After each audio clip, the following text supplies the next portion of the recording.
Just give them a hand for one. And we'll start right here with our elder, because we always pay homage and honor our elders. And I want them to just go ahead and introduce themselves, and then we'll get started. Is it working? Okay. My name is Mary Teresa Hayden, and I live on the Suquamish Reservation, but I'm not a Suquamish tribal member. I'm Tlingit and Sinshan, and the sign in Ilocano, which means I'm Independent, and my parents were some of the first Independients on Basic Island, born in 1920 and 24, over 100 years ago now. And so I'm a proud descendant of people of the Island.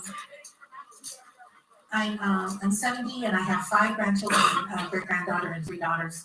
And I love living here among the Squamish people. I was born and raised in Seattle, but I spent 22 years in Juneau, the land of my Tlingit ancestors. And it was so good to go home, because my mother was raised in an orphanage, like residential school. So there was a lot of, breaking cultural information that got passed down. And so I was just so blessed to live among the Tlingit people in Alaska and reclaim some of my culture. Thank you.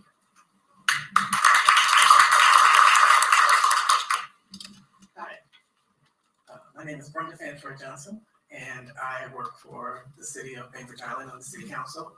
I'm also a former mayor. I live here on Bainbridge. I have a husband and 2 puppies.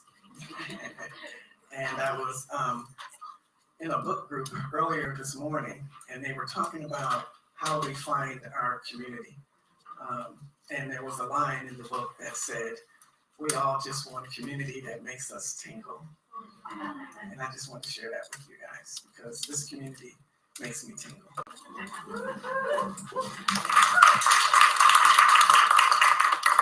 My name is Ayana Clark. I'm 17 years old. I do Running Start at Olympic College, Paulsboro through Bainbridge High School. And I'm almost done with high school. I'm so excited.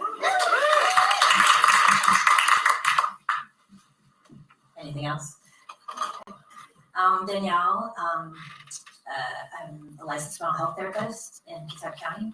My mom is Mexican Indigenous. My dad is German. And they have, under the current climate, they have those exact opposite political views. So I feel all of that. I'm married to a first-generation naturalized citizen from Mexico, and we have 4 children and 4 dogs.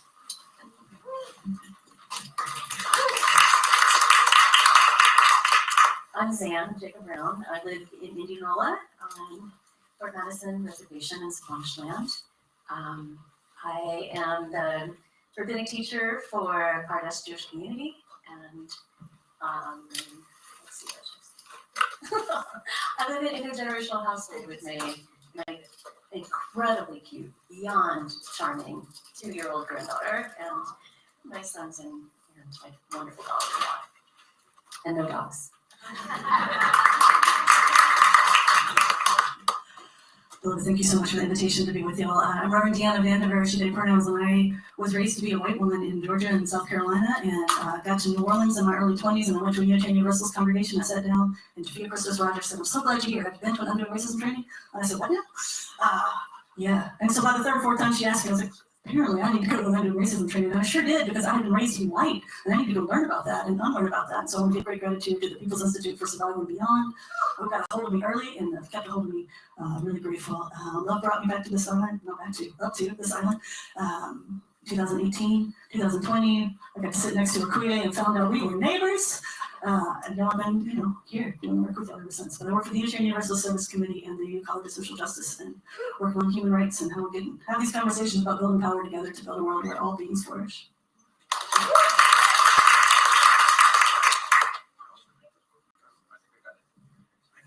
Amazing.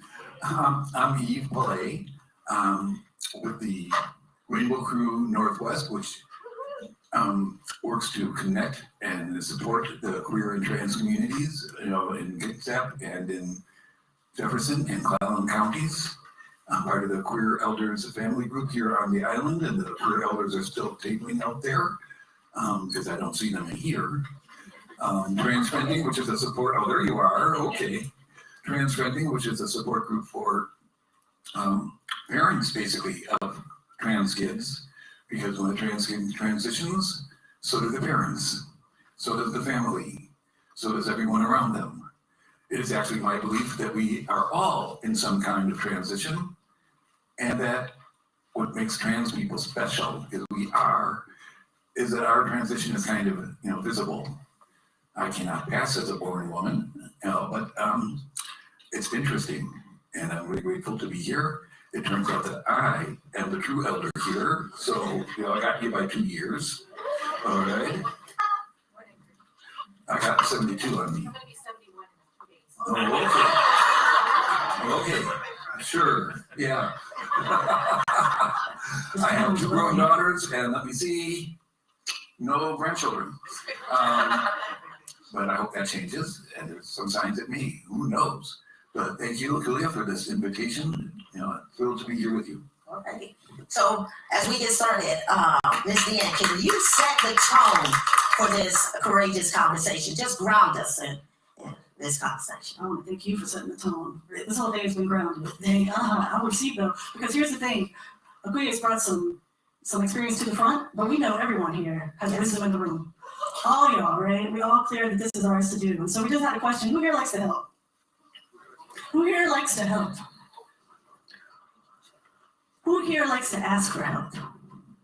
Yeah, a little different. It's usually the teachers and the mamas who raise their hand on the second question. What does that mean about the ideas we have about help inside us? If we think it's a good thing to offer, but not a good thing to ask for. If you think you have, right? If we think, what do you have if you can offer help? Maybe some power, maybe some agency. So we hold inside of this ideas about power and help, and if we don't actually pay attention to them, if we don't start pulling them out, we act those ideas on each other.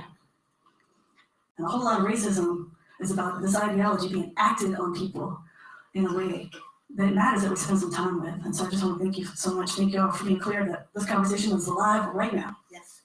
So one of the things I always like to say is I've been racist in my life.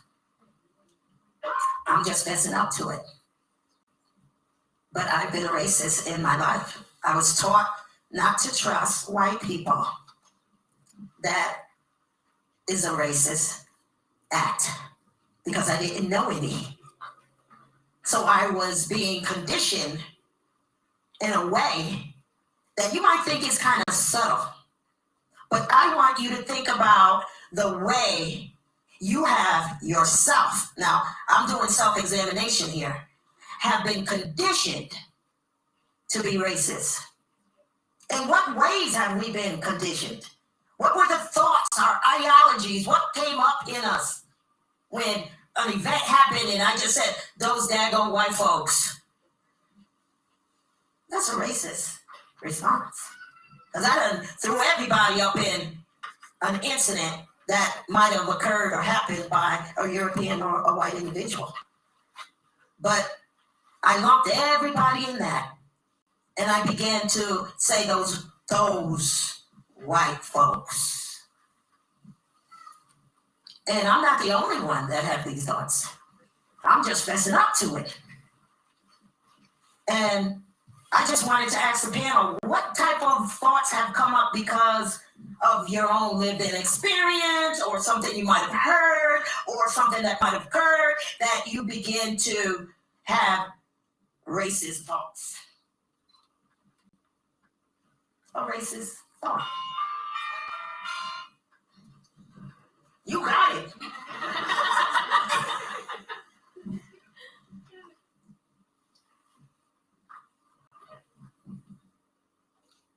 I think that, the racist thoughts really came from the civil rights movement. Like I said, I was in junior high school. Before junior high school, I don't think I had those thoughts towards white people. I was pretty sheltered. But the other thing too is I was so oppressed by white people. I went to Catholic school and I was a Catholic and I went to 12 years of Catholic school.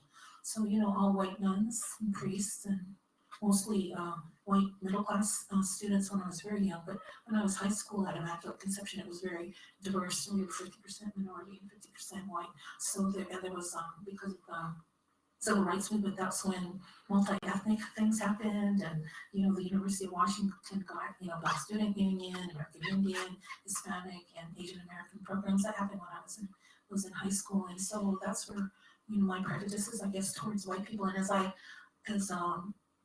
because of the civil rights movement too, all the information about the atrocities of white people towards people of color, became evident. And then as I discovered how oppression affected generations of my family, and then my family with a lot of poverty and alcoholism, and an oppressed and traumatized community is very unhealthy. And so I experienced a lot of degradation, growing up. But like I said, it really didn't start from, the hatred part until the civil rights movement. But the more damaging part of racism was all the messages I was given by going to school with a lot of white people, and middle class white people, and being, second class. And I didn't even realize I was being treated so badly when I was in school. Because all the other kids that were my color, we were all being treated the same way, and we had no idea. You don't know those kinds of things when you're, 5 and 6 and 7 years old. You just kind of start feeling really bad about yourself, and that's the internalized racism, and that's the part that I want to fess up to, is believing the racist lies about my true and inmost self that kept me from reaching my potential as a youth and a young adult, and as a mother, early mother. But I had a spiritual awakening that transformed that to me, and I learned how to raise myself up from internalized racism. And I'm so happy that that blessing and bounty came to me in my life. I think I want to maybe go in a different direction. I think that because racism is so systemic, I have to go kind of as far back as possible to try to understand what I was told as a kid, and the things that I was told to me because my parents told them that, right? And I like to think that I broke the chain because I didn't tell my kids that, right? I think when you get a certain age, you realize that everything your parents tell you is not the truth. And you have to be an adult enough to understand that. My mother worked for rich people in Grosse Pointe Woods in Michigan. And she was angry about it. And when she came home, she would tell me, white people, same thing, right? White man is the devil, is what I was taught.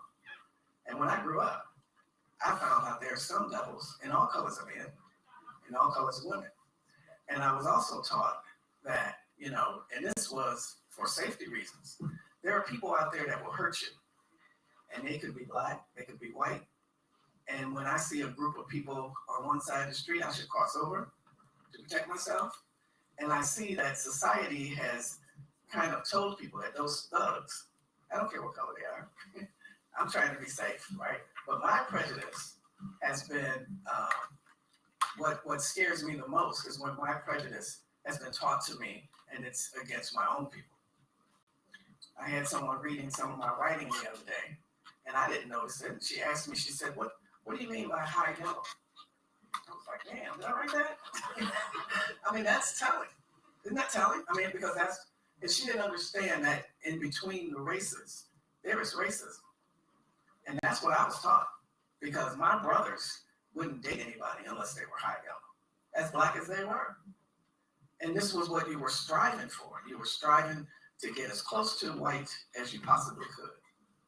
I wanted a white Barbie. I did not want a black Barbie. I wanted my Barbie to have blonde hair and blue eyes, because I wanted blonde hair and blue eyes. And that internal hate, because I couldn't have it. And I knew if I had it, I'd be treated better. That's the kind of hate that you eventually have to do some work on yourself to understand that, no, you are better than a white Barbie. It's learning to get to that spiritual experience. And it's usually something that takes you all the way down before you can come all the way back up. And for me, that's what happened.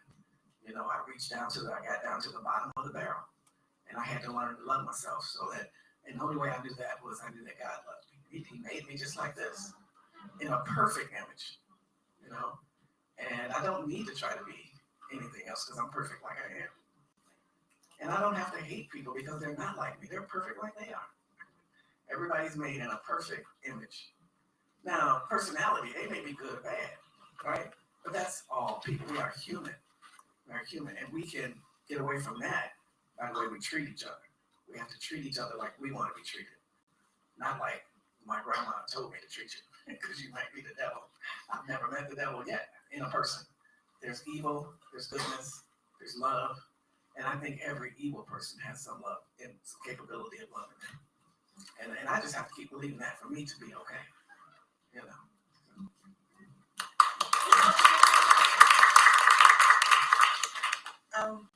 I think if I have had any racist thoughts, they've come, I think Bainbridge is a very beautiful community. It's a beautiful island. I love the people here, but I'm a very clear minority. Like, I'm not gonna look like the person who lives next door. It's like a given.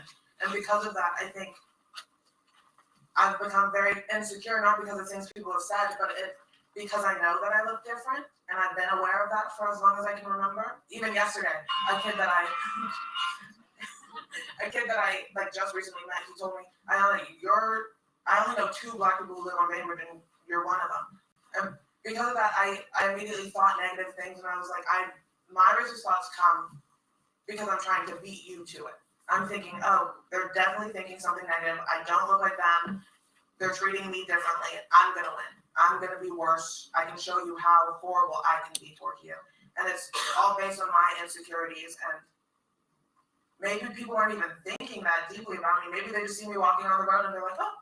But to me, it's like the minute you look my way, there's so many negative words that I think about myself, so I have to think negative words about you. So I love everyone here, but there are insecurities that happen that people just project, and it's the truth.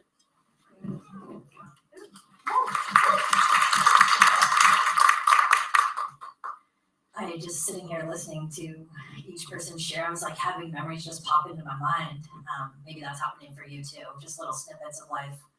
Kuya, it's an interesting question to ask a Mexican. I say that particularly because my mom was Mexican, so therefore the culture of my family was, but my dad was German, and so therefore we moved in all white spaces. And he moved our family far away from her family. So I always felt that in my mom, that longing, that sense of home. But when I was with my grandparents, my grandfather would often say comments about, and I don't know that we don't have the chance to talk about this enough, I think, because we're so focused on what white people are thinking, but the competition between, let's say, Mexicans and Chinese, Mexican and African Americans, as they both worked in the military. Particularly, I remember stories of my grandfather talking about how he was trying to compete against these groups of people. As a young kid, I remember hearing that, so that's where my mind goes first. And then it flashed forward to this sense of watching my mom always do what she could to fit in here in Kitsap. And being a hairstylist, she was extremely popular because she was so artistic. But at the same time, I remember when I decided to marry Luis, I remember people telling me, well, if you marry a Mexican, you're going to be poor. And I remember just kind of taking it in and thinking, what exactly do they mean by that? And I remember my mom telling me that people would come into her salon and sit in her chair to get their hair done, and they would say, well, you're one of the good ones, but your son-in-law, we don't know about him, which is so interesting to me. By the way, not all Latinos cut grass. He sucks at it, and that's all people wanted to hire him to do, and he hates it, still hates yard work. But then, then get into our own marriage, and I think I've had to do some serious repentance, because all the ways he chose to work in a company, he doesn't always want to work on his own, and so for many years of our marriage, he did that, and we were constantly strategizing. What can you do to get a raise? What can you do to get ahead? What can you do to get noticed by your employer? And I remember it was during the pandemic, everything stopped, and all of a sudden we were just like, what are we doing? And it's not that I wasn't sorry before for all the strategizing, but I think when everything slowed down, I was like, we can't survive that anymore. We can't survive. Our marriage won't survive me trying to give you tips on how to survive this. on how to be okay in that environment. And it just came to one day, I was like, you can't go back. Like, I don't know, like I just graduated with my degree and I went to work and I was like, just don't go back. Just tell them you're not going back. Like, it was just one day when we were just like, that's enough. We can't do it anymore. And so I think of, 15 years of marriage trying to help someone strategize and me betraying myself in that process. Like, that's not a good feeling. So it's not the first time I thought about it, but my mom taught me that. And she had reasons to impart that kind of strategy to me to survive herself. But I know that I don't want to survive like that in my family. So that's what came to mind for me.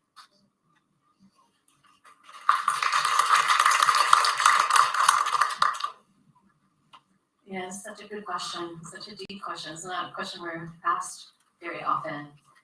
And I think about, I was raised Jewish in the South, and we were the only Jews in our community, and there was a lot of messaging about trying to fit in. A lot of what you guys have said resonates a lot about don't use your hands when you talk. Don't be loud. All the stereotypes, like don't be loud and never argue about money. No matter what happens, don't say anything. So it was a very weird, dichotomy of like what was okay at home, what was okay out, how to edit, how to pass, even though everybody knew we were Jewish. There was no passing, but you tried anyway. So just kind of, the internalized racism, of learning like, okay, I can be loud. Okay, I can argue about money. Okay, I can use my hands. I can be who I am and not feel like I have to fit in. I think that was it's really big. And another thing I want to just touch on briefly is that I was raised also to think that Israel was a light unto the nation, and that that there was so much shame in my parents' generation around the Holocaust. Talk about internalized racism. It was like we walked into the ovens like sheep to the slaughter. This is what, it was like somehow it was our fault that the Holocaust happened. And so then, Israel was this like Jews fighting back, Jews being strong, Jews, not, stepping up, Jews standing up. And, so I had a lot of racism, and I was lucky enough to go to Israel when I was a freshman in college. And the only program was a peace studies program, not that I was that interested in it. But I got to go there, and I got to learn from my Palestinian and Jewish professors what really happened, the real history of the Nakba and independence, depending on how you looked at it, and to talk to youth on both sides. And people were like, how could we forgive? They killed my father, they killed my uncle, they hurt my sister, and both sides would say the same stories, and there was so much and I could understand both sides. I get that feeling. But I think what was the gift of that was I came out with this feeling that, if we hold on to this, that there will be no healing. There's no way you can heal that sense of righteousness, and it was their fault. And it really set me up for a deep belief in nonviolence. And this gets back to MLK, Martin Luther King, Dr. King's teachings, and so many teachings about nonviolence have really been the center for my life in a lot of ways. So grateful.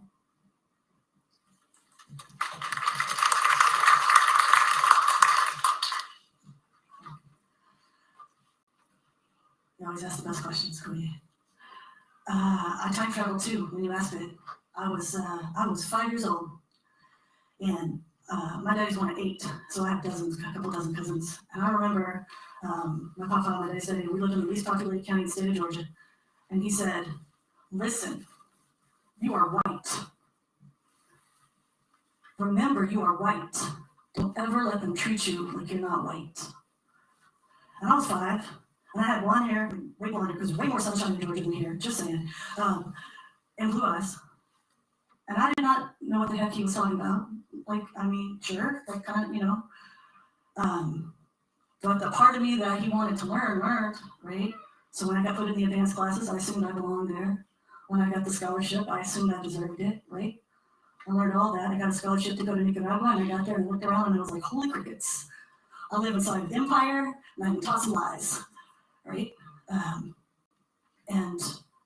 And the unlearning just keeps happening, right? Because white supremacy culture gets reiterated every day, the lies, every day, right? Even though like, should I be on this now? Let me just say, like, I've learned some things about racism, right? I've learned some things about racism, and I learned some things every day.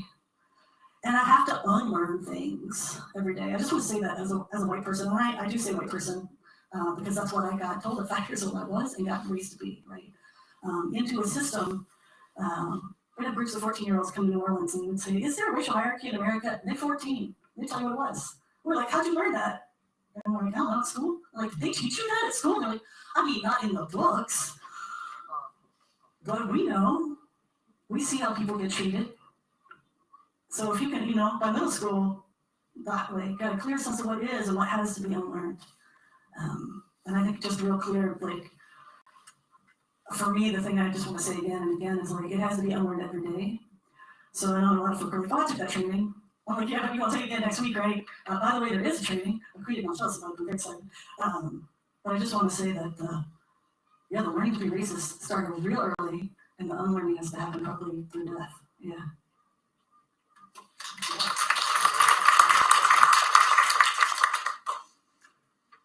Silence is what I was most racist at. When we are silent in the face of racism, we are complicit with it. And sometimes I was silent because I was young, and I'm not going to tell these friends of my parents that that's ridiculous what you just said. I could not understand why a black person could not, didn't have the stuff to play quarterback, but that was a given when I was a kid. It wasn't until the 1970s that you had a black quarterback of any stature. And it was because black people couldn't possibly have what it takes to be a quarterback. Please look around at the playoffs right now,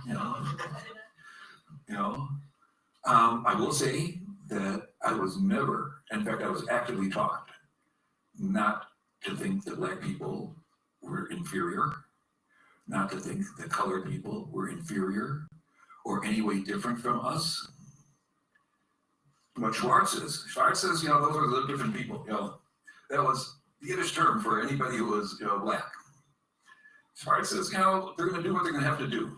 We don't understand them exactly, but we know that they're having a tough time.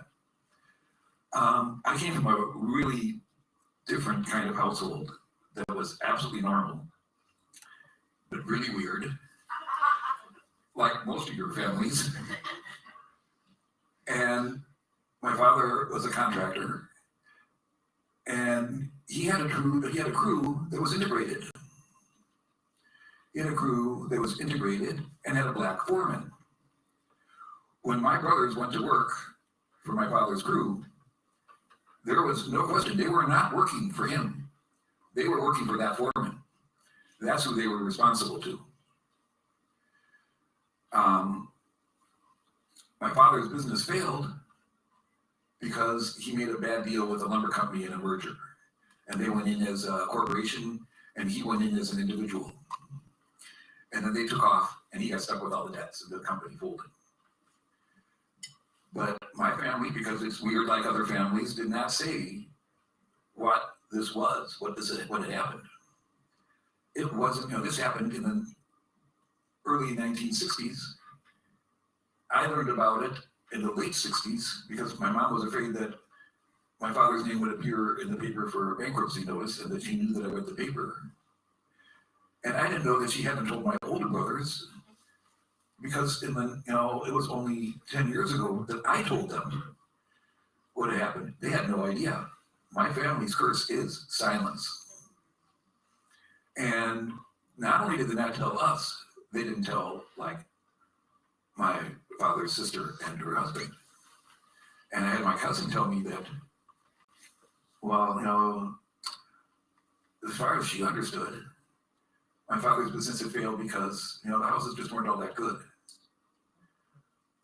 That's actually what people were saying who were, you know, telling people that you can't use Belay Construction because they have black people working on that crew. That was not something you did in Milwaukee. You did not have black people on your crew, let alone being the foreman of the damn crew. I didn't understand that my beloved uncle had bought this other alternative thing, not knowing what racism was there. Because my folks had never told him what the truth was. And that kind of quiet racism that existed within my family and the community was stunning. At the same time, I had great uncles who were doctors. Every time I went to their office, because that's what you do if you've got an uncle who's a doctor and you've got a cold, is you go see Uncle Jay or Uncle Paul. Every time I went there were black people in the waiting room. I want you to know, we never got to go in first. It was those people who had appointments who were waiting, black or white, who got to go in first. We had to wait. And that's just how it was. When, after George Floyd and the chop in Capitol Hill, my daughter was up there. And she wanted to know if she could take the tent from the garage and let people use that. And, you know, and I said, sure, you know, she got that. And I said something about, you know, she was talking about the police and, you know, really disparaging things. I said, yeah, well, that doesn't do any good to do that. And she says, well, you just don't understand. And I said, you know, you don't understand that you're a third generation social justice warrior and that you'll figure this out. You know, my mom worked for those early poverty programs in the 1960s. That means my mom's boss was black. And we had him to dinner. And we made him eat our really spicy pickles because that's what we did to guests. And which is to say, we treated him like we treated anybody else. But on the whole, it's the silence that I've seen in my own life that I think is the most racist.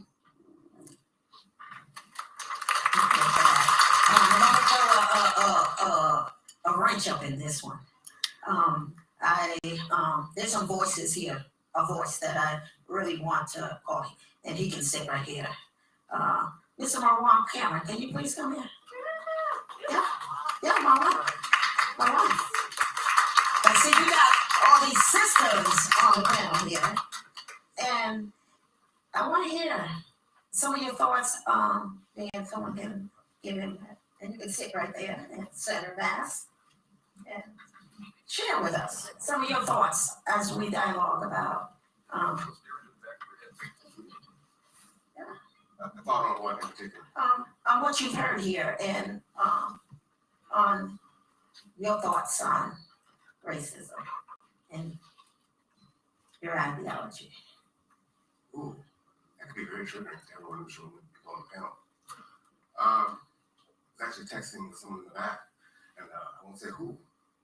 But what I noticed was from your left to right, it seemed as though these folks over here internalized their own racism. And as it moved down, it got further away from them internalizing their own racism to talk about experiences of racism. And so I thought that was interesting. The questioning of itself was a problem for me because you had to define what racism is. Racism for me, the way that I understand it, is there's a power dynamic. I can be prejudiced, but I can't be racist because I do not have the power to enact on someone else. Education, finances, judicial, and so on and so on. So I can be prejudiced. Oh, I've had the stories of the blue-eyed white devil and don't trust white people. And issues between, is there actually a black and brown coalition? How we are, the model minorities are pitted against the black community. how when we talk about, we stand with you, civil rights, and on that Emmett Pettus Bridge, the hoses and the dogs were dressed in the suits, and we're trying to be peaceful. And everyone else also has their things. Women, LGBT, Hispanics, other groups. And here in 2025, we still haven't got our 40 acres and a mule. We still haven't gotten our cash reparations. There's a stat that came out in the city, Birmingham City Council. They're looking at their planning for the next 40 years. 50% of white people are homeowners. For Hispanics and Asians and other groups, it's somewhere in the mid-30s, upper 30s. For Black folks, when we think about Quincy Jones and Loxie Eakin, and all of the Black historians and the folks that paved the way, 11% in 2025. So as eviction is up, as homelessness is here, as we went through the crack epidemic, and then we see meth and fentanyl, and now people care. Or disappeared. I think about how folks that are coming to America for economic asylum or other reasons. What happened to Black economic asylum? We talk about the kids that are being separated from their parents, and we grieve for them. And why? Because we know during the crack era, during Jim Crow, during post-Jim Crow, and on and on and on, we still have brothers and sisters that are still locked up for marijuana. What about their kids? We don't see it, it's invisible. So it's a really hard conversation. And oftentimes, if you notice, men are no longer in the conversation, especially Black men. Our women had to protect us because we were being killed. So they had to be our voice in a lot of ways. And so it's time for us to stand back up. But it's hard because when you do, now, X, we can go on and on and on. And so when you kill our leaders, when you kill our thought leaders, those that would dare have the temerity to speak out and stand up, to organize, then it's just better to sit down. Those are my quick thoughts.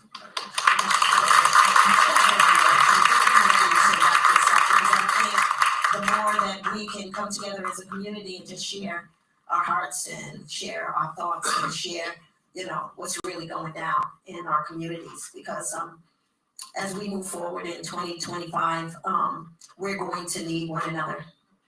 We're going to have to help one another. We're going to have to support one another. And I say that across all lines, white lines, red lines, blue lines, green lines. And I say green lines because I'm talking about money, economic.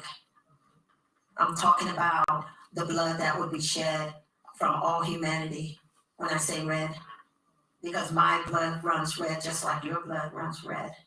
And life is precious. Mine, my children, your fathers, your mothers, your daughters. And we're going to need one another. Because when atrocities begin to show up in our community, how will we show up in our community? Will we stand idly by, turn blind eye, be silent? How would we respond? Will we raise our voices when we see inhumane treatment towards another human being? These are the things that I think about. I thought about a lot about the Holocaust. I thought a lot about the horrific atrocities that was committed on human beings and the wickedness that spread across a whole nation. And I look at our nation and I say, we're so vulnerable. It can happen here just like it happened there. We are not.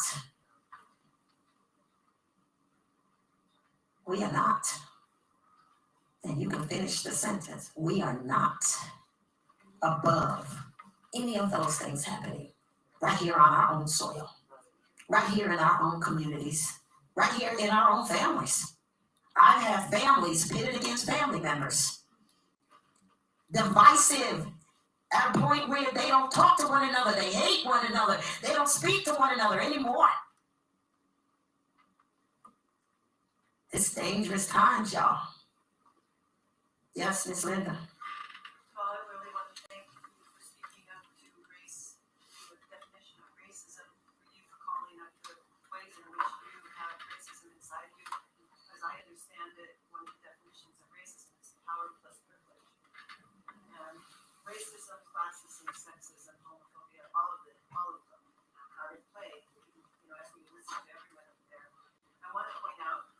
on in Los Angeles, because that is an example where fire didn't care if you were Republican, Democrat, Black, gay, white, whatever.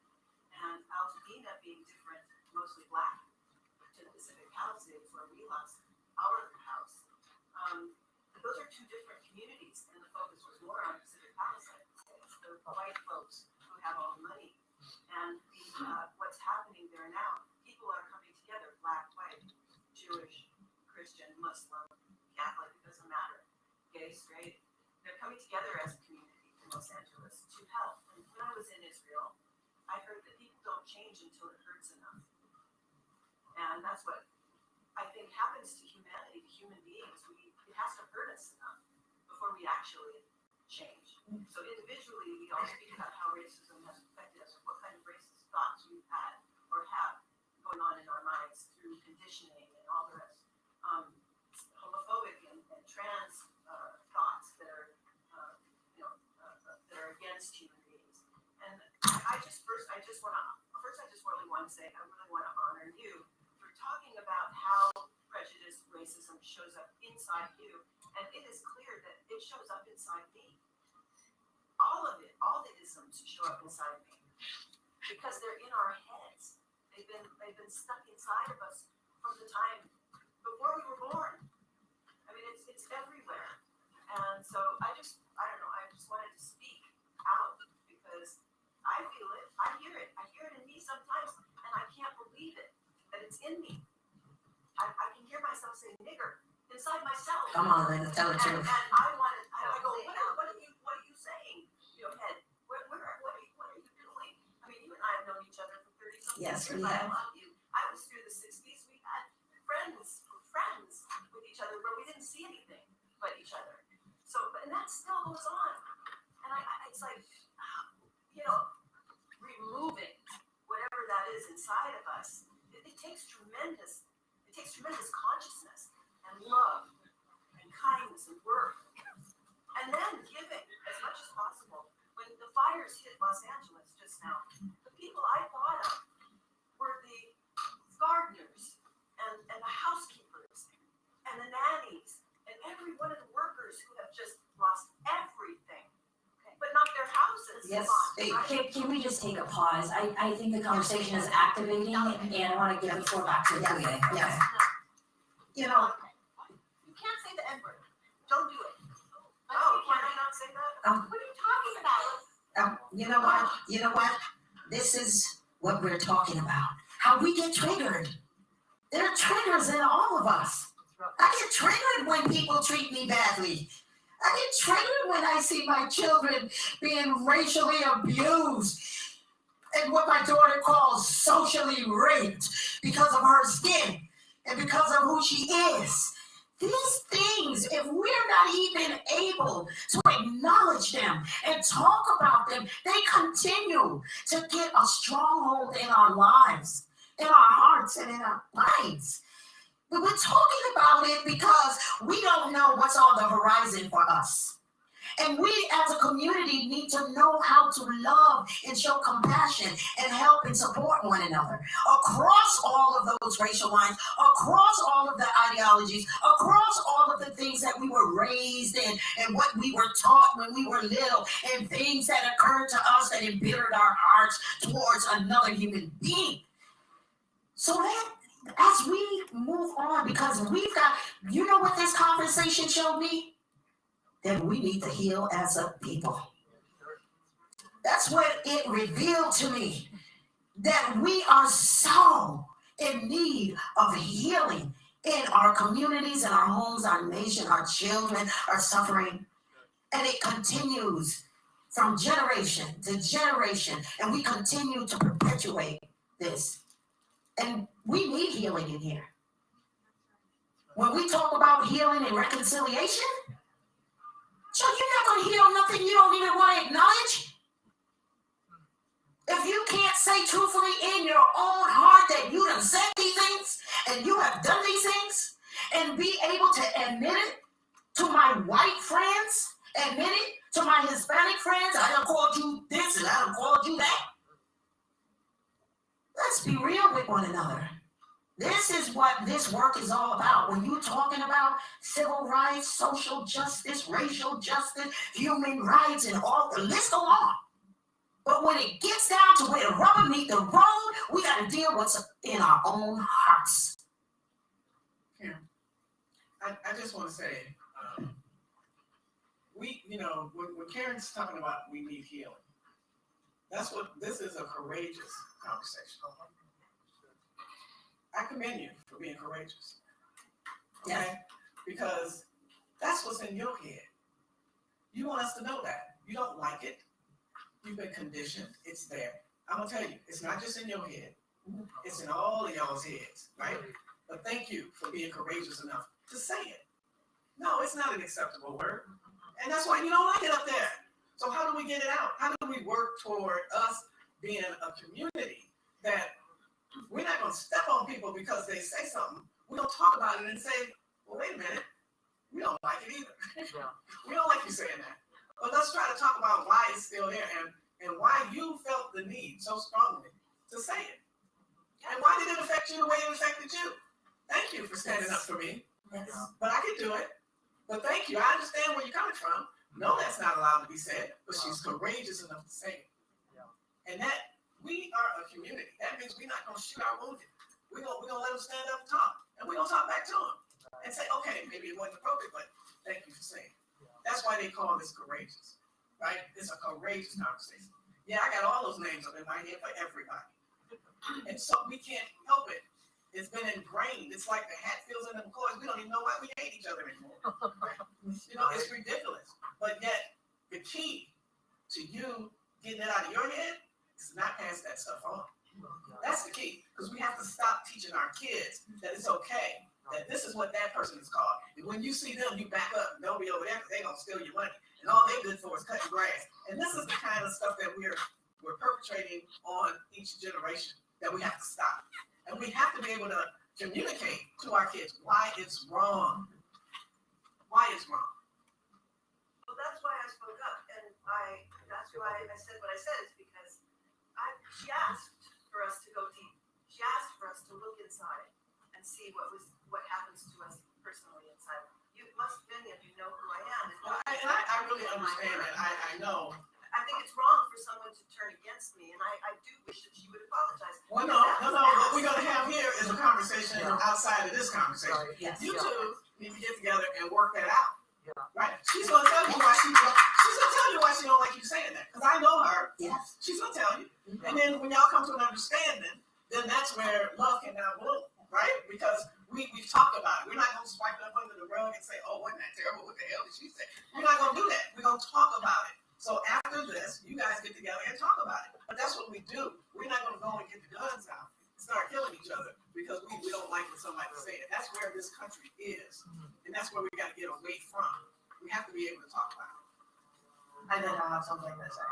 I think it's unfair to say that I'm thinking all of these things and I don't know why they're there. They're there clearly because we've been taught to believe a certain way. And the way to go about it is not to share exactly those things, but to sit in absolute discomfort and understanding and reflecting on yourself. Not why am I saying this? I know why I'm saying it. It's not correct that I'm thinking these things and saying these things. Sit in your discomfort. Sit in the fact that you are wrong. You're wrong. But I was so in shock. And it's just sit in the fact that you've done something incorrect and where do you go from there? I'm not going to go back and think about it and be like, oh my gosh, I can't believe it. But move on from that situation and recognize the fact that you need to grow. There's no confusion about it. It's just plain and simple.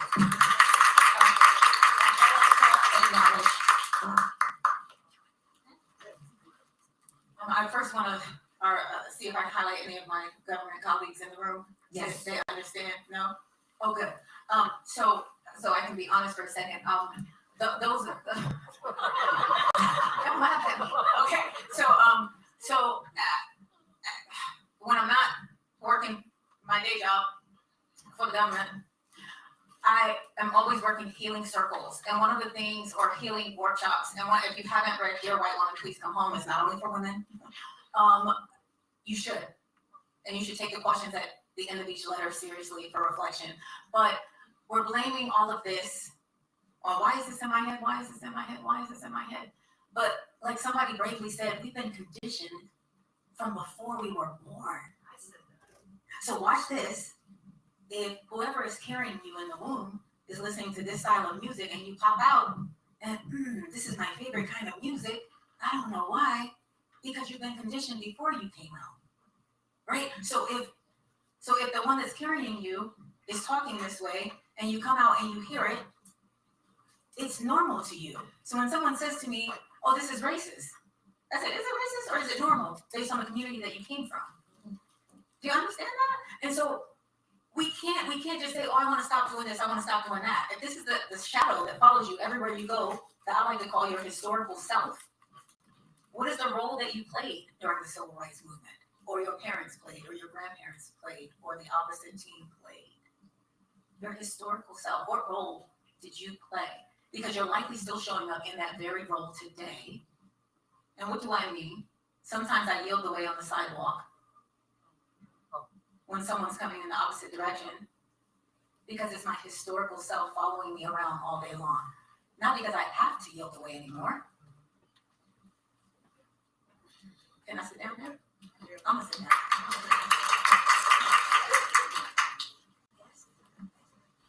I think it's a good learning moment for collective thought, collective impact, collective feeling, and the collective feeling of the country is very much bent towards allowing language, allowing behavior, allowing what we might see on a spectrum of violence to occur in our communities. And that collective mindset is going to impact every one of us. So one thing we can do, because I'm very fair-skinned Mexican woman, one thing I must do is check in with my own body before I speak. And I am impacted by that collective movement, no matter what I've been through and what my family's been through. And so we've seen it come out in society. It comes out very violently. Sometimes it comes out in murder.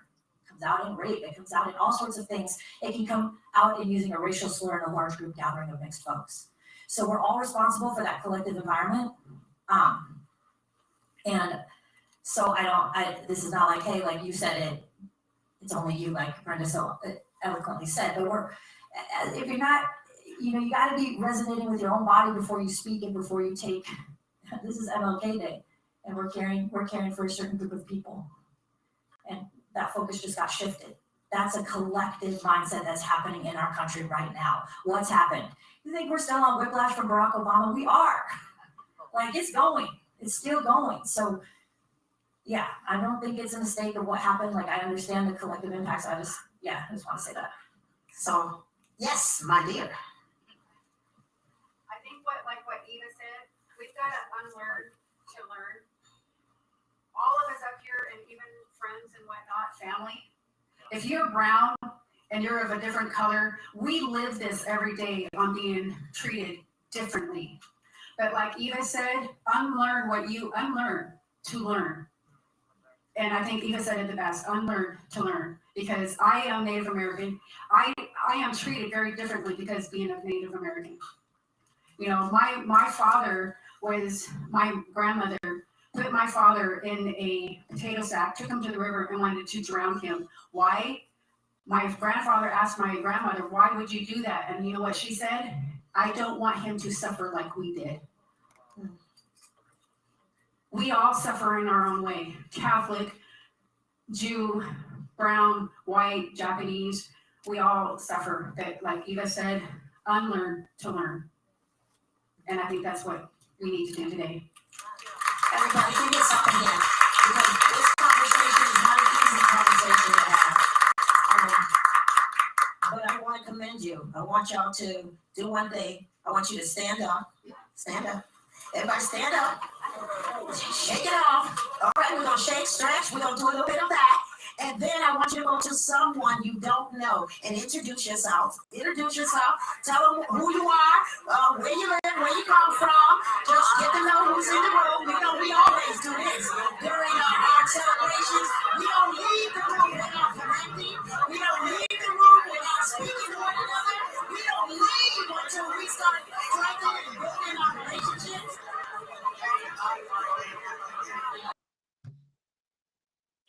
All right, y'all. So that was the event. Shout out to BIMA, shout out to Living Life Leadership, Kuye, and all the folks that put that event on for ML King.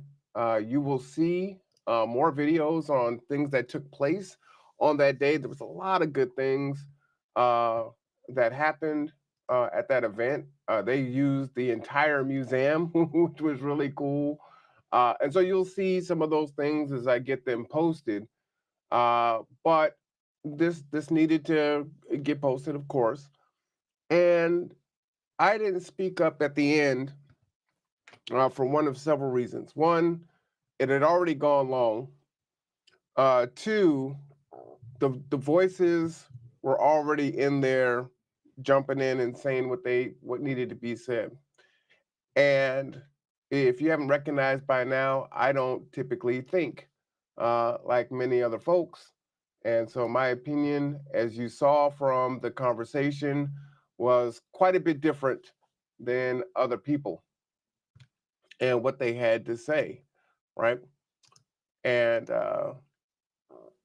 but some of the things that I did really want to point out, and I want to share some things with you.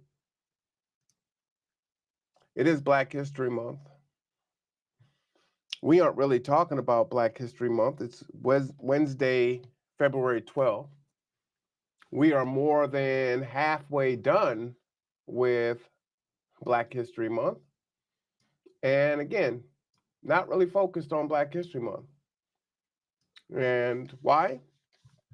Well, there's other things that are going on in the world that are taking precedent, which unfortunately is kind of the story of the African American community, right? Just constantly taking a back seat to something else that is more pressing. And that's where we find ourselves again now.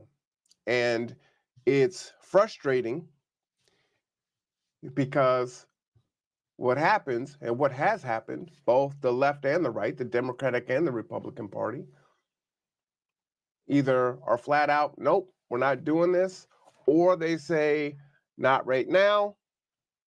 We don't have the political will. We need to get the House and the Senate, and on and on and on. We hear all these different reasons on why we can't push for these things that we so deserve. And by doing that, the years go by, people die, right? If you've been watching at all, there are still people that are alive, I believe 3 from the Tulsa race riots. And that government body denied to give them reparations, right?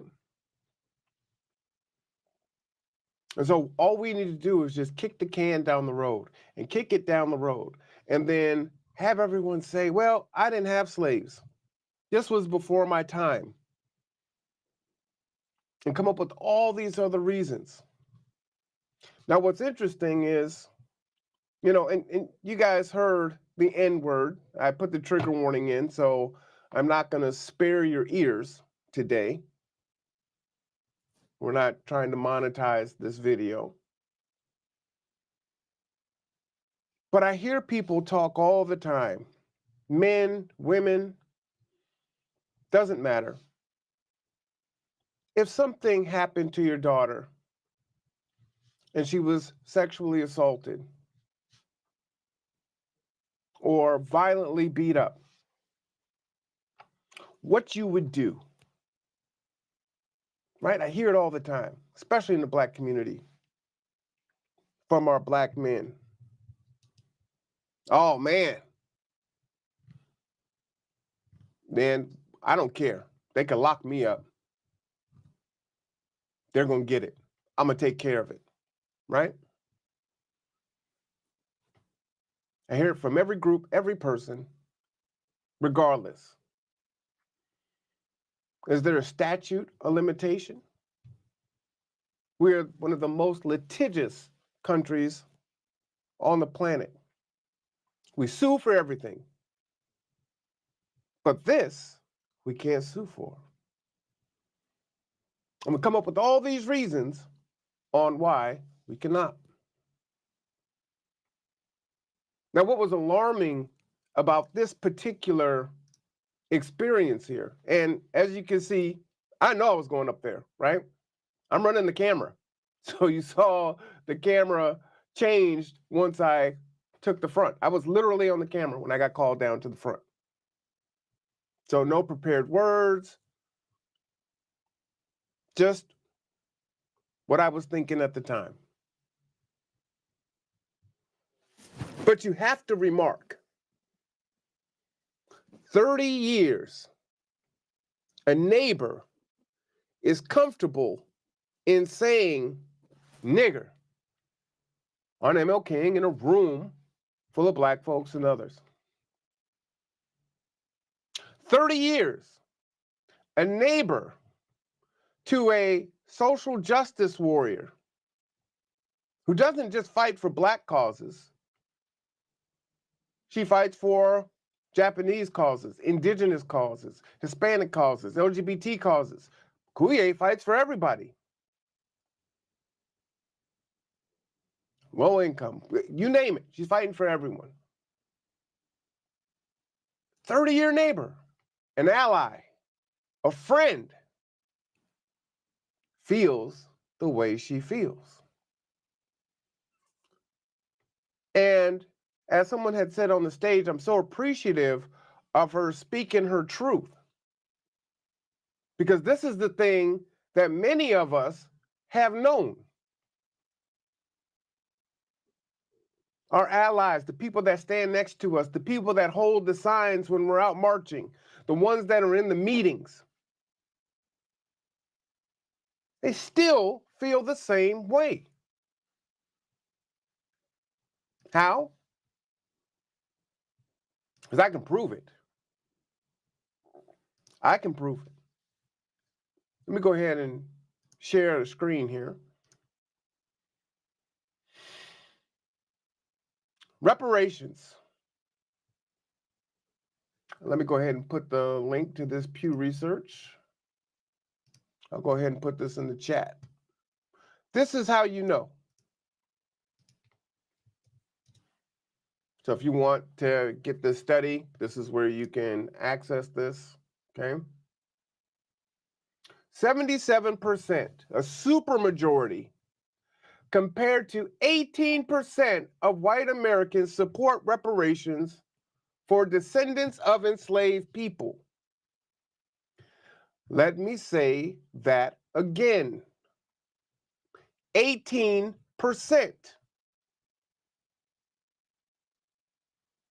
So if you rule out the Republican white folks, the independent white folks, all the rest are Democrats, right?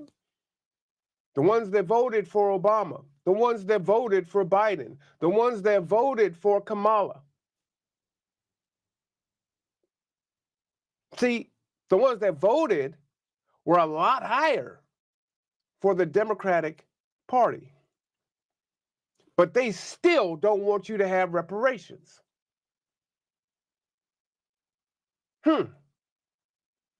Now, we talk this stuff about DEI. I'm of a dual mind on DEI.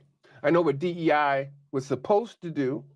I know who it benefited the most, just white women, just like the civil rights era. So good intentions gone awry. How DEI is absolutely necessary. How both Democrats and Republicans, white men, white women, everyone benefits from DEI in their own ways, whether they're veterans or disabled or on and on and on. All these hidden ways of diversity, equity, and inclusion. But how is it that the left, that many of the progressive left, don't want you to have economic equity? They're okay with you having truth and reconciliation as long as it's only talk and apology. That's it. After that event was over, someone on the panel, I won't say who, came down to me and said, I don't really have a problem with reparations for African Americans. I just don't think it should be in the form of cash. Right? Think about that. Think about that. But let's go over this chart and understand as we find ourselves in Black History Month 2025, in a very unique time in American history, the fact that 68% of all US adults said no to reparations. 68%, a super majority. That's our Hispanic brothers and sisters. That's our Asian brothers and sisters. Those are our LGBT brothers and sisters. Those are our Pacific Islander brothers and sisters. That's our white women. That's our women. That's our men. A super majority. Hell, they're almost at the same level that Black Americans feel we should receive reparations.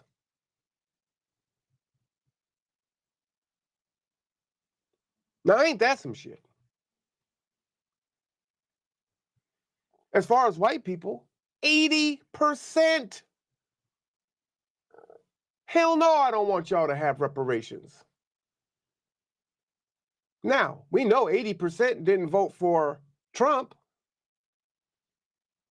but 80%, both the left and the right, are in agreement.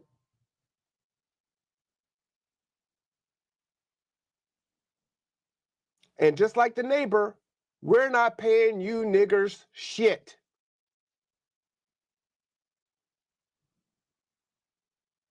But come, please, support our causes. March with us. Advocate for us. Because we need justice for whatever our issues are. But for you, maybe we can give you an apology. But I wasn't here anyway. I was oppressed with you.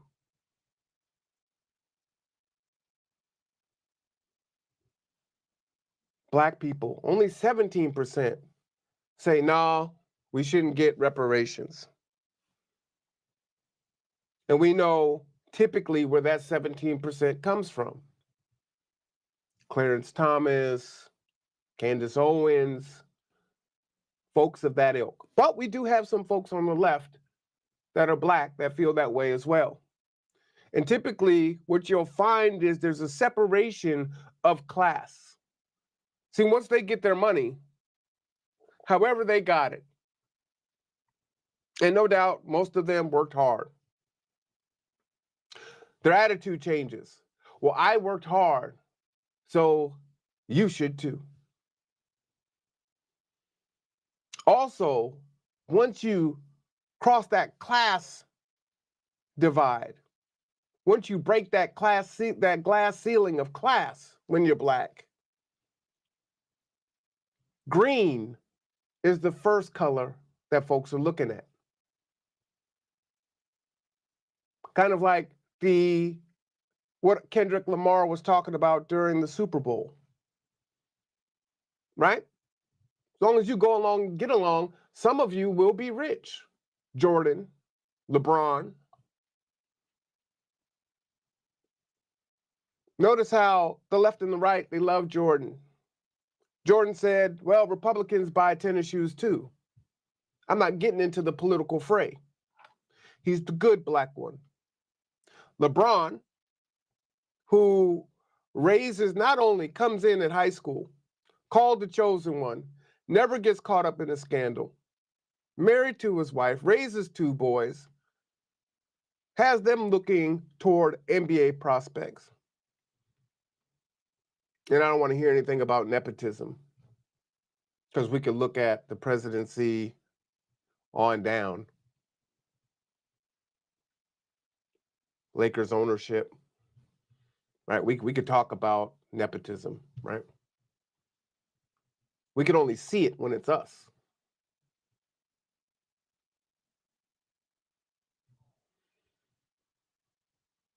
Hispanics, 58% of Hispanics say, hell no. Y'all don't need no reparations. Only 39% are like, yeah. Asians are almost aligned with white folks, 65%.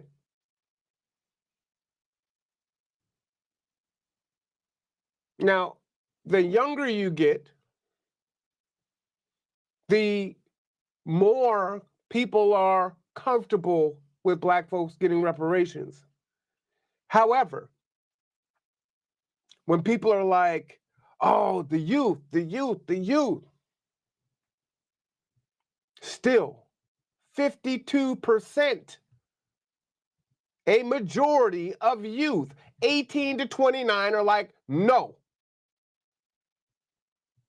See, it's hard out here for them. No. 30 to 49, 63%. No. See, it's Black History Month. One of the things about, people are really upset about Trump. I find Trump to be a necessity. And if he dismantles the Department of Education, as an educator myself, I'm actually good with it. And the reason why is I've shared the stats with you before on the reading level of our children nationally. But when we look at our Black children, they are faring far more worse. There's a reason why we call school the prison pipeline. So if that is going to dismantle the school to prison pipeline, if it's going to dismantle literacy or illiteracy rates,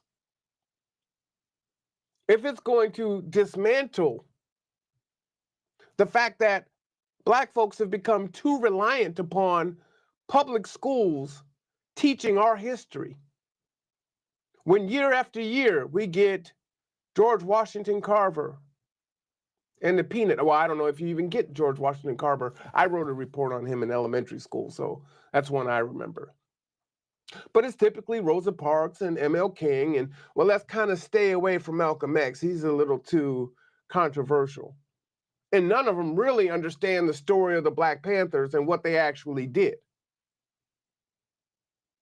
We can get a little Sojourner Truth in there, and we get the same crap year after year after year after year.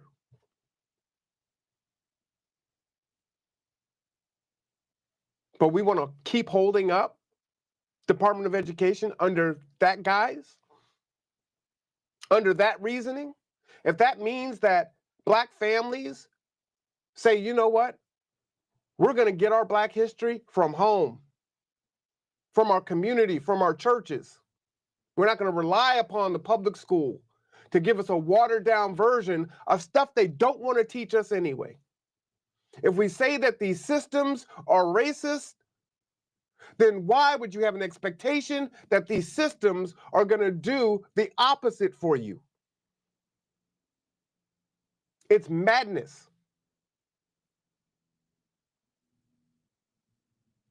It's nonsensical.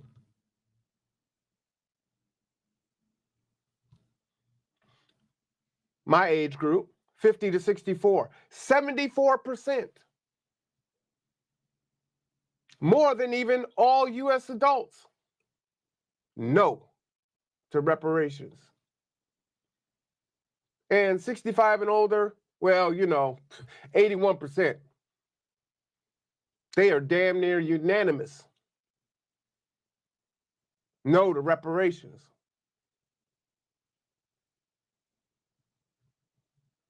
If you're representative leaning Republican, 91%.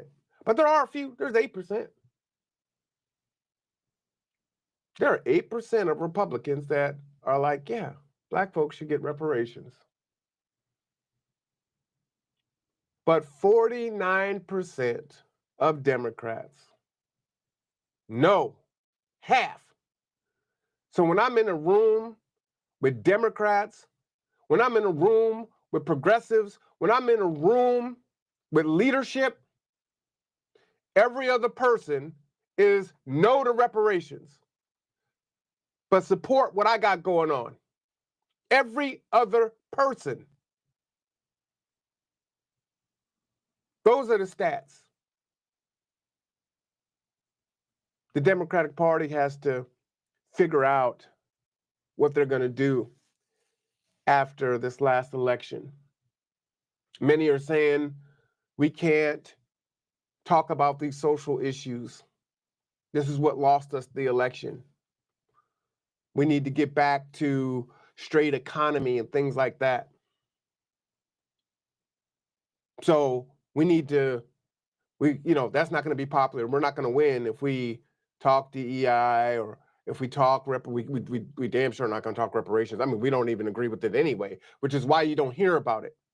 Which is why when I interviewed those running for representative here, and I asked the question, how many of you have been asked the question about reparations, and they all said none, not one, in all of the debate forums they've been in. Now, has Nance or Simmons or any of our electeds pushed a bill on reparations? Well, no, Nance said straight out, I don't believe in reparations. But we have others that are supposedly Democrats and on our side.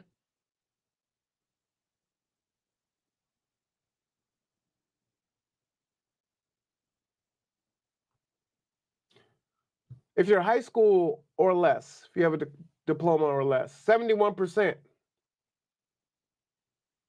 But here's the thing. If you're educated, if you have some college, 68%, in line with all U.S. adults. These are super majorities. If you have a bachelor's degree, it only drops by 4 percentage points.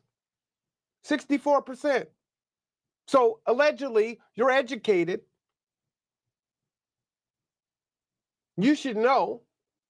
The right says that colleges and universities, well, hell, high schools, all public education are indoctrination camps of DEI and racism and all these other things. If that's the case, you think that people would come through the other side and say, yeah, we need to pay reparations to African Americans.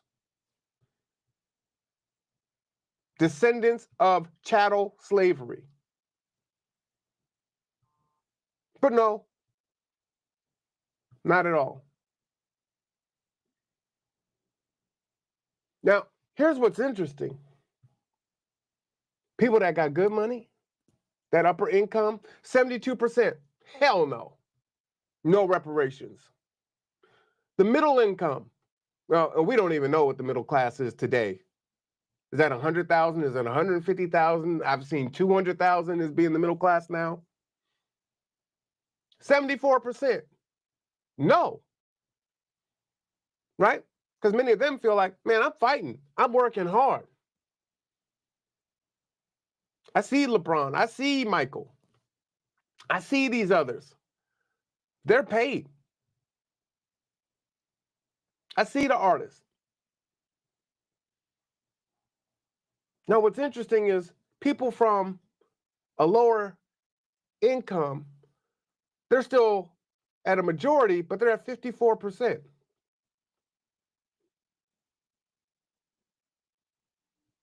Lower income people are more against us getting reparations only by 5% from Democrats, period.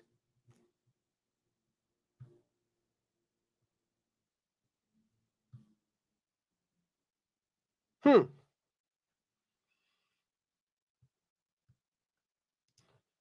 it's Black History Month. We know what we've gone through. You know what we've gone through. Those on the left that call themselves friends and allies. Those in interracial relationships that understand.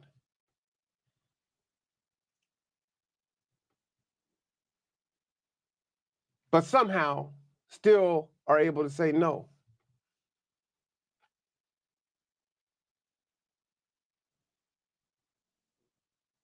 Another thing I haven't posted yet on the USAID, USAID. I love what Elon is doing. And a lot of us are. And here's the reason why. So much money has been spent in secret, enriching people on the left that are making sure that they're paid, becoming millionaires many times over, enriching their friends until it's factual. I'll just say allegedly, right? Hillary Clinton, her daughter Chelsea, how much money they've received, right?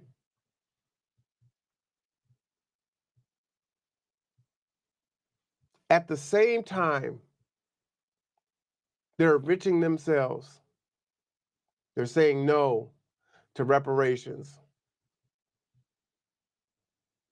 but placating us, insulting us, telling them I got hot sauce in my purse.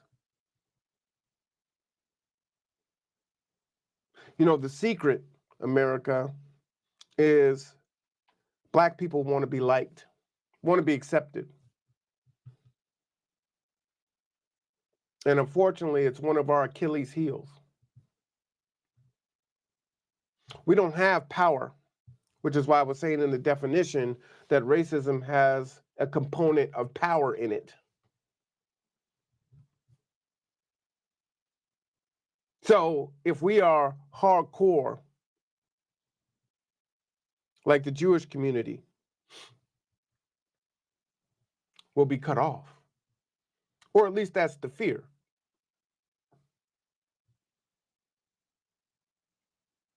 And so Black folks stray away from being open-throated about reparations, about you are going to resolve that.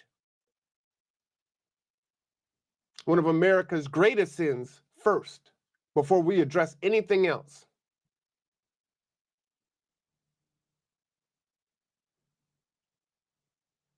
Scores and scores turn into hundreds of years.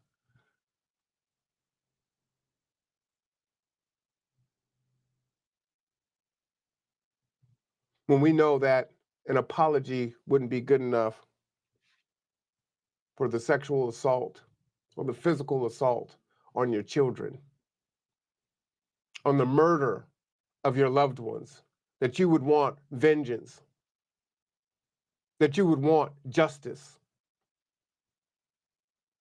But we're not supposed to seek justice. We're not supposed to seek the reparations. We're just supposed to get over it.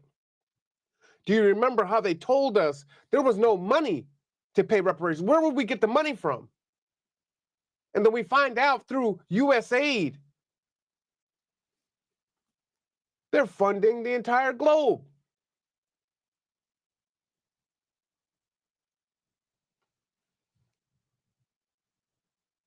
One I saw that I talk about, because I saw a video of it, was a shrimp on a treadmill. I'm like $80,000 to see how fast the shrimp walks on a treadmill.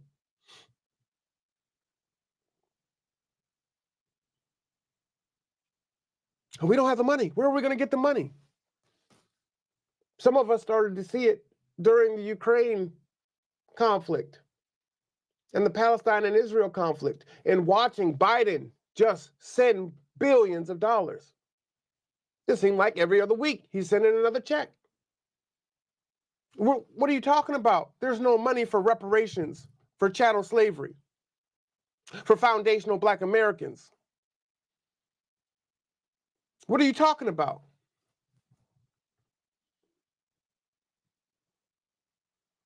When those in the Black Caucus in California dismantle their own reparations bill. And again, like I said, we want to be liked. We want to be able to be in these spaces. And if we're just talking about reparations, breakfast, lunch, and dinner, well, that makes y'all uncomfortable. Y'all don't really want to be around us if that's all we're talking about. Because it needs to be about something else. But again, notice as I go back about 20 minutes where I'm saying, hey, you know, you're not really seeing much about Black history this month on Facebook, on social media, because other things are taking precedence. But we're still locked up. We're still experiencing redlining. We're still last to receive resources.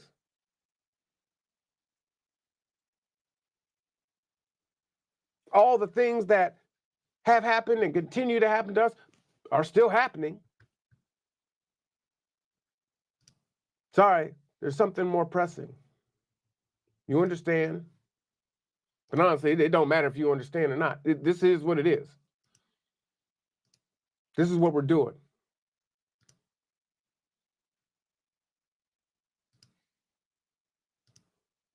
And many will say, well, you know, we could do multiple things at the same time. And yeah, that is typically true. We can. But we're not. We can look at at this point, billions of dollars spent on immigration. I talked about it when I was sitting on the panel. Our families are broken up all the time.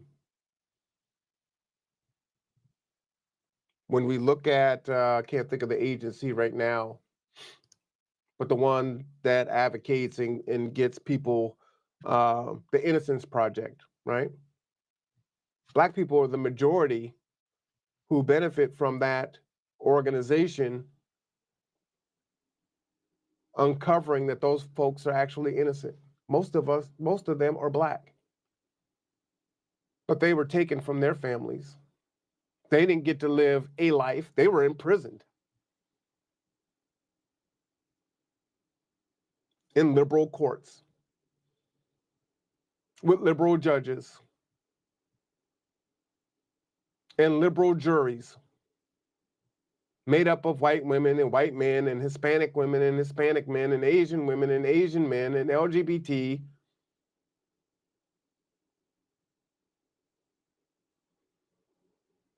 That's what systemic is, right? And people will say, well, you're being divisive. We cannot be divisive right now. We can't afford it. We got to come together. We've got to make sure that we dismantle everything that Trump is trying to do. And Elon and everyone else. But Tulsi Gabbard just got pushed through. We've got to fight against this. This is what we've got to do, right? But that's what Obama told us the first term. And then he told us that the second term. Then he said, hey, I can't run again.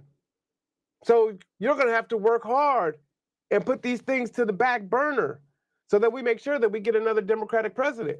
Well, we got Trump, right? Oh, we got to fight against Trump. It's existential. We did that. And back then it was women's rights, right? Midterms, they thought it was going to be Republicans just got beat down, right? Nope. We don't have time. In 2 years, it's the election. We've got to make sure. So we get Biden in, even though Biden tells us you ain't Black if you don't vote Democrat. And if you vote Republican, they're going to have you back in chains.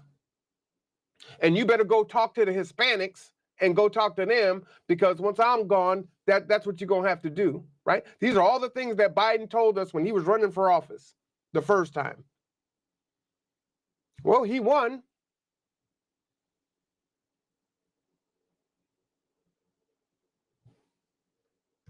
Did we get a anti-black hate bill? We got an Asian hate bill. Did we get reparations? We didn't get any of those things. Did he pardon a bunch of folks in the black community, especially the ones that suffered from his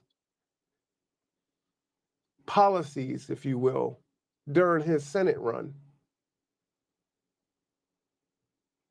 He pardoned his family. He pre-pardoned people, but he couldn't find the space to pardon us. Now, I want you to think about that. Here Biden is, leaving office. He's done. They can say what they want about him. There's nothing that can be done, right? Oh, he's senile, he's losing it, whatever. He doesn't care.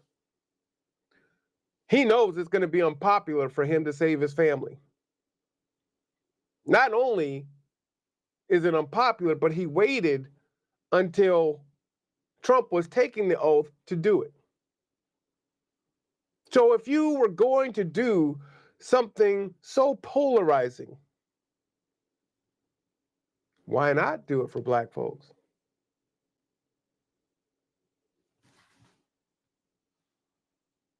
Why? Why not?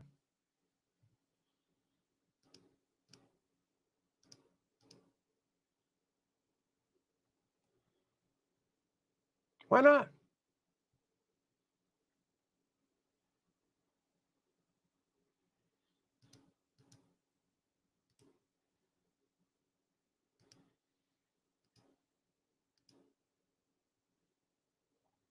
That's the question. But we really know the answer to that, right? We've seen it.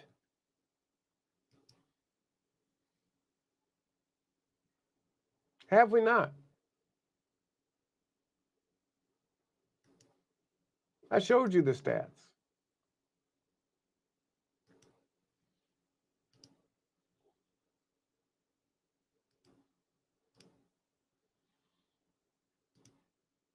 And I get it. It's tough. It doesn't feel good. It's hard to hear. You feel like we're going to continue to lose if we bring this up, if we call it out, if we point it out.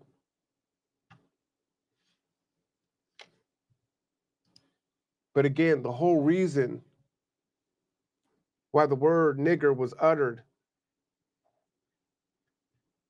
in the Bainbridge Island Museum on MLK Day was because a 30-year-old neighbor, or a 30-year neighbor, who was an ally and a friend, felt comfortable.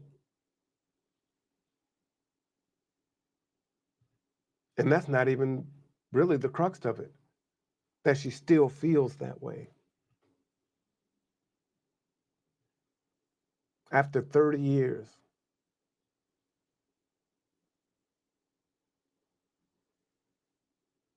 I think of Emmett Till and all the white women that have made false accusations against black men and how they live in fear, in particularly of black men.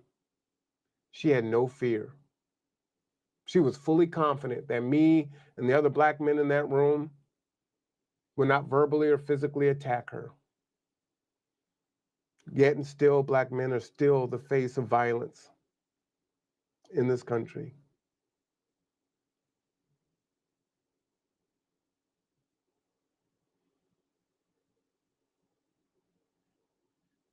If this is how she feels, how do our enemies feel?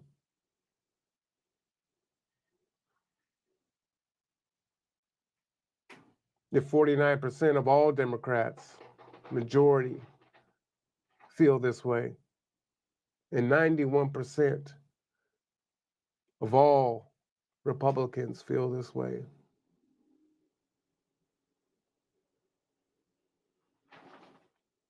If we think that racism is going to age out, and we see that there is still a majority of 54% or 52% that are 18 to 29 that are like, no.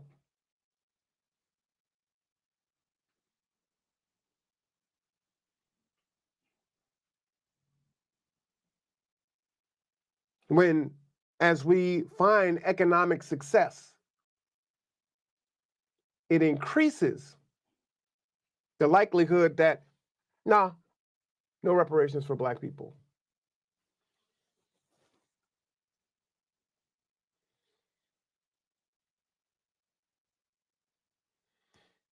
Friends tell me, well, you know, you've got to advocate for these other groups.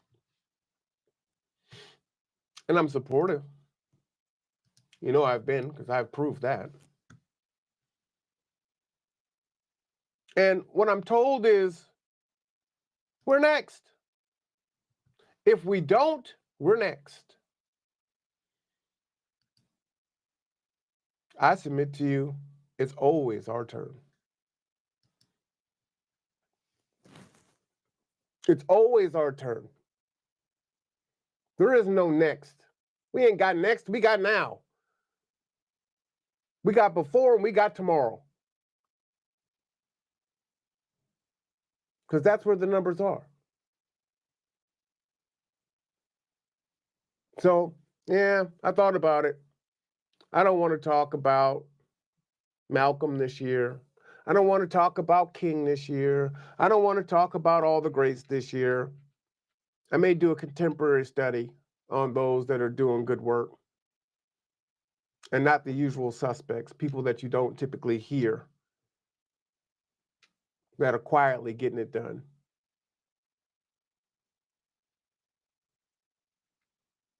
But just like the Republicans, that many who don't want any Black history, the left don't want this Black history.